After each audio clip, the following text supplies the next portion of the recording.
Senator Wyden. Thank you, Mr. Chairman. Ms. Hill, as you know, there were years of history indicating that airplanes would be used as a tool of terrorism.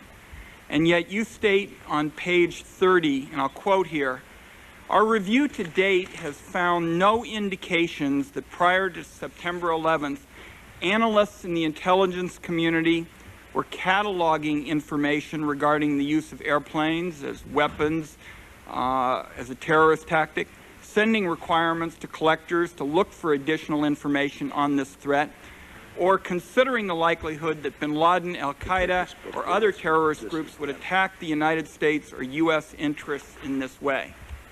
That is a remarkable statement, given the history going back, I believe, to 1994 at least. Right. And my question to begin with is, when you ask the intelligence community why this was the case, why they didn't catalog this information regarding the use of planes as weapons or consider the likelihood that they would be used as terrorist tools, what was the response of the intelligence community when you asked them why? Well, I think a couple of things. They would probably say to that question, and we've spoken to many people over there and gotten, opinions and reactions on this. You have to understand the reason we have been able to catalog all these instances is because one of the things we did was ask the community to go back and find anything that related to aircraft as weapons. So we went back and consolidated and went through their databases to pull it all out so you could see it all together. And I don't believe that had been done, obviously, before we focused on it, given September 11th.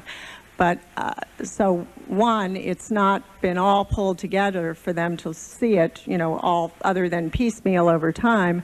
Secondly, I think what they will tell you on almost many of these things in the terrorism field is that they were overwhelmed.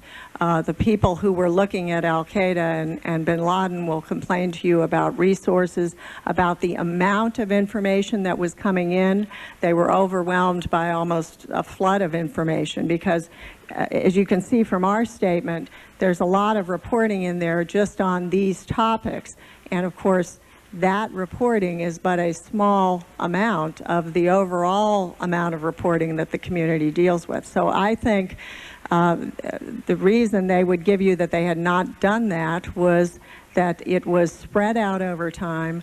They were overwhelmed by resources and other priorities, and they were overwhelmed by the amount of information they were getting and dealing with the responses to other areas. What is so hard to swallow, however, is how anything could be a higher priority than this. And for you to state that the intelligence community was not considering the likelihood that bin Laden, Al-Qaeda would attack the United States in this way is, of course, exactly the kind of thing we've got to address in this inquiry. In your testimony, and also from the victims' families, we have heard about the failure to place Khalid al-Midhar and Nawaf al-Hazami. And by the way, Mr. Hazami is listed in the phone book in San Diego, I gather, I'm aware of that. on a watch list that would have prevented their entry into the United States. I offered an amendment on the intelligence bill this year to create a terrorist tracking system that would help ensure that this information would finally actually get shared to everybody in the intelligence area, everybody in the law enforcement area, and would actually get to local law enforcement officials. In your view, to make this kind of system effective, what sort of policies need to be included so that finally we can respond to what Mr. Push has asked for, and that is to have a system that on an ongoing basis makes as a top priority tracking the most dangerous individuals who threaten this country? Well, I think part of it is you have to get people's attention. I mean, you have to get people focused on the need to do that. People in the system, in the agencies, in the group.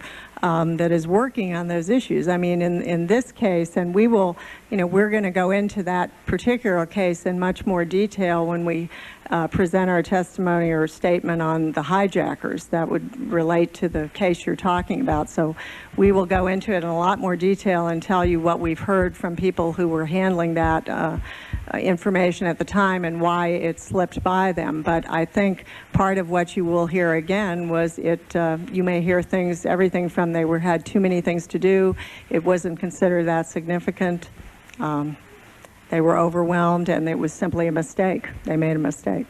Chairman, my time has expired. I would only want to add one last point with respect to where I think we are in terms of our inquiry.